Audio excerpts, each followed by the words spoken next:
सुप्रभात विद्यार्थियों, जैसा कि मैंने आपको बताया कि जो नीट अध्यापक पात्रता परीक्षा है, उस अध्यापक पात्रता परीक्षा के अंदर जिन जिन विद्यार्थियों ने भाषा सेकंड ग्रुप में हिंदी लिया है और साथ साथ में जो शिक्षण विधियाँ है, उन दोनों ही की वीडियो बनाकर मैं अपने चैनल यूट्यूब का जो मैं हिंदी का उस पर अपलोड करता रहता हूँ, जैसे भी मुझे समय मिलता है। देखिए विद्यार्थियों, हिंदी की शिक्षण वीडियो चल रही थी, उसमें मैंने पहले 2 वीडियो आपके सामने बता दी थी। उन 2 वीडियो के अंदर मैंने बताया था आपके सामने कि अनुकरण विधि और साथ में दंडात्मक विधि। कौन सी बताई थी? अनुकरण विधि और दंडात्मक विधि मैंने बताई थी। आज हम पढ़ेंगे आपके सामने तीसरी जो शिक्षण विधि है, श्रुति लेखन विधि। मतलब श्रुति लेखन विधि में क्या कुछ चीजें होती है, उसके बारे में मैं वीडियो लेके आया हूँ। विद्यार्थियों जैसा कि हमेशा कहता रहता हूँ, वीडियो देखने के साथ साथ आप कुछ चीज़ें नोट भी कीजिए और साथ में बार बार वीडियो को देखिए और याद करने का प्रयास कीजिए। जैसा कि मेरा कर्तव्य होता है कि जैसे ही वीडियो बनाऊं, इस प्रकार से वीडियो प्रिपेयर करूं कि आपको साथ साथ याद होता है। तो विद्यार्थियों, जिन्होंने भी मेरे चैनल को सब्सक्राइब नहीं किया, वो चैनल को सब्सक्राइब कर लीजिए और बार बार वीडियो को देखिए, लाइक कीजिए, शेयर कीजिए और कमेंट अवश्य कीजिए और बार बार देखिए और याद करिए। विद्यार्थियों, जैसे हिंदी के अंदर मैंने आपके सामने 2 शिक्षण विधियां कही थी, एक तो अनुकरण विधि और दूसरी क्या कही थी मैंने आपके सामने? दंडात्मक विधि। एक तो अनुकरण विधि और दूसरी कौन सी विधि कही थी? दंडात्मक विधि। आज हम कहेंगे श्रुति लेखन विधि। जैसा कि नाम से पता है, श्रुति का मतलब सुनना और लेखन का मतलब लिखना। श्रुति लेखन विधि। तो देखिए, भाषा शिक्षण में जब एक शिक्षक सभी बालकों को शुद्ध शब्द लेखन सिखाने का प्रयास करता है, तो इसके लिए वह पाठ के किसी अंश या 20 कठिन शब्दों का चुनाव करता है। क्या करता है वो? शुद्ध शब्द सिखाने के सबसे पहली बात तो क्या है? अध्यापक क्या सिखाना चाहता है? बच्चों को शुद्ध शब्द सिखाना चाहता है, शुद्ध शब्द बताना चाहता है। तब वो क्या करता है? अध्यापक पाठ में से कोई भी 20 कठिन शब्दों को लेता है। कितने शब्दों को लेता है भाई? 20 कठिन शब्दों को लेता है। देखिए, सबसे महत्वपूर्ण बात तो ये है कि आपके सामने कि वो क्या चीज करना चाहता है। वो ये चीज बताना चाहता है कि बच्चों को, छात्रों को क्या सिखाना चाहता है? वो छात्रों को शुद्ध शब्द सिखाना चाहता है। क्या सिखाता है? छात्रों को शुद्ध शब्द लेखन सिखाने का प्रयास करता है। शुद्ध शब्द लेखन सिखाने का प्रयास करता है। किसको सिखाना चाहता है? छात्रों को। कौन सिखाना चाहता है? अध्यापक।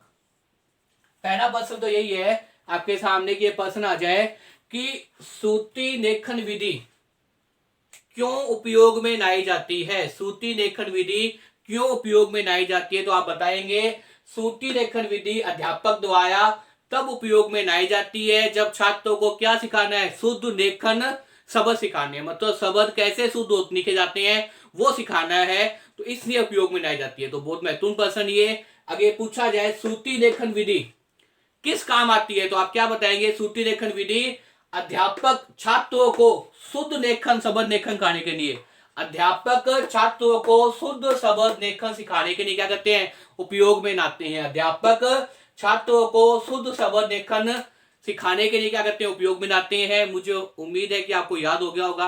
अब वो कैसे करते हैं इस प्रकार को देखिए। अध्यापक क्या करता है? पाठ में से 20 कठिन शब्दों को क्या करता है? चुनाव करता है, चुन लेता है। 20 कठिन शब्दों को क्या करता है भाई?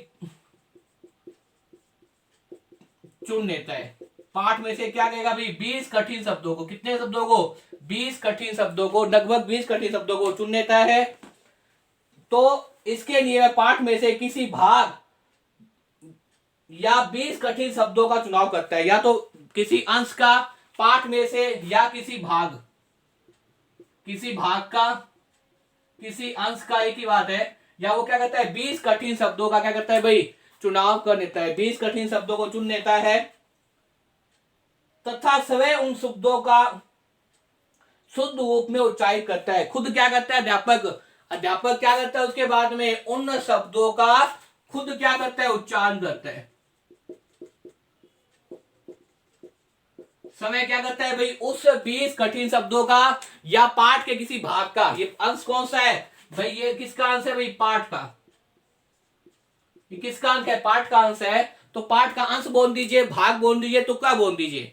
पाठ का ऐसा अंश, पाठ का ऐसा भाग जिसमें कुछ कठिन शब्द अध्यापक को दिखाई दे रहे हैं, या वो क्या करता है पूरे पाठ में से 20 कठिन शब्दों का करता है चुनाव कर देता है। कितने शब्दों का? 20 कठिन शब्दों का। उसके बाद में वो खुद क्या करता है, समय उसका उच्चारण करता है, समय उसका उच्चारण करता है एवं बालकों को सुनने के आधार पर शुद्ध शब्द लिखने का प्रयास करते हैं। बालक क्या करते हैं, छात्र क्या करते हैं उस समय, छात्र उन शब्दों को सुनने के बाद में क्या करते हैं भाई, लिखने का प्रयास करते हैं, लिखने का प्रयास करते हैं। कैसे लिखने का प्रयास करते हैं उन शब्दों को? शुद्ध रूप में। कैसे रूप में भाई? शुद्ध रूप के अंदर। देखिए विद्यार्थियों, होता क्या है इस विधि के अंदर, श्रुति लेखन विधि, जैसा कि नाम से पता चल रहा है श्रुति लेखन विधि। सुनना, श्रुति का मतलब क्या होता है विद्यार्थियों? श्रुति का मतलब होता है सुनना, और लेखन का मतलब क्या होता है? लिखना। सुनने के बाद लिखना कौन सी विधि कहती है? श्रुति लेखन विधि। सुनने के बाद लिखना कौन सी विधि कहती है? श्रुति लेखन विधि। अध्यापक बोलता है, छात्र सुनता है। इस विधि का मुख्य उद्देश्य क्या है? छात्रों को शुद्ध शब्द का लेखन सिखाना। विद्यार्थियों को शुद्ध शब्द लेखन का सिखाना वास्तव में क्या है, इस श्रुति लेखन विधि का क्या है भाई, मुख्य उद्देश्य है। आपको ध्यान होना चाहिए। उसके बाद वो क्या करता है, इस विधि का उपयोग करने के लिए जब भी हिंदी का अध्यापक जाएगा कक्षा के अंदर, क्योंकि शिक्षण विद्या किसकी चल रही है? हिंदी की चल रही है, इसलिए अपने हिंदी की बात करते हैं, तो वो क्या करता है, पाठ में से किसी ऐसे भाग को, किसी ऐसे अंश को ले लेता है जिसमें क्या हो, कठिन शब्द हो, या संपूर्ण पाठ में से 20 शब्दों का ऐसे चयन कर लेता है और खुद बोलता है क्लास में जाकर खड़ा होकर। उसके बाद में क्या है, अध्यापक जब बोलता है, स्वयं उच्चारण करता है, तो छात्र उन शब्दों को शुद्ध लिखने का प्रयास करते हैं, सही सही लिखने का प्रयास करते हैं। और उसके बाद में अध्यापक क्या करता है, छात्र की उत्तर पुस्तिका की जांच करता है। उसके बाद अध्यापक क्या करता है, छात्र की उत्तर पुस्तिका की जांच करता है, जो लिखा गया है वो सही लिखा है या नहीं लिखा। जहां गलत पाए जाते हैं उन शब्दों पे क्या करता है, गोना लगा देता है। जैसे कि हम करते हैं, जो शब्द भी क्या लिखा होगा भाई, अशुद्ध लिखा जाएगा, अध्यापक देखेगा कि अशुद्ध है, उस पर क्या कर देगा भाई, गोना लगा देगा, और उसे क्या बताएगा छात्र को, शुद्ध शब्द लेताना, शुद्ध शब्द लिखना बताएगा।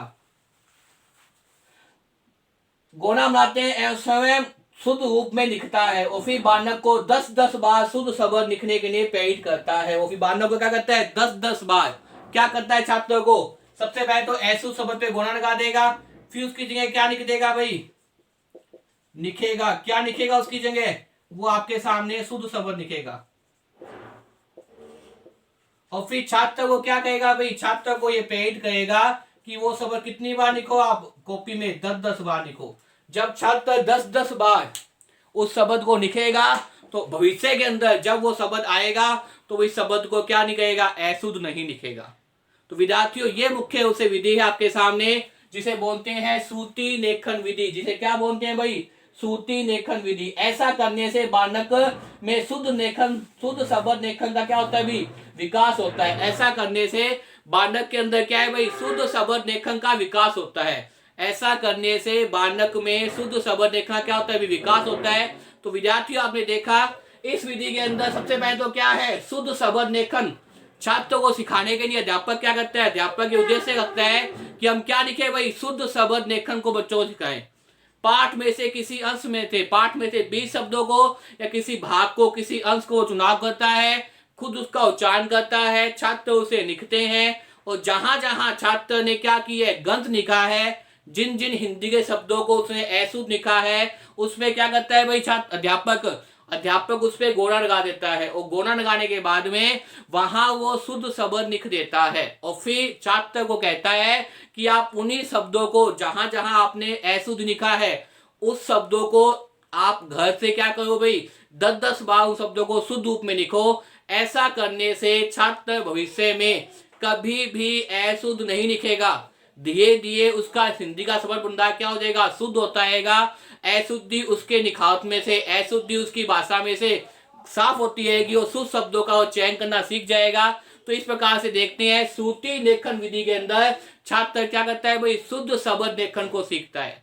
मुझे उम्मीद है विद्यार्थियों, इस वीडियो के माध्यम से आपको श्रुति लेखन विधि समझ में आ गई होगी।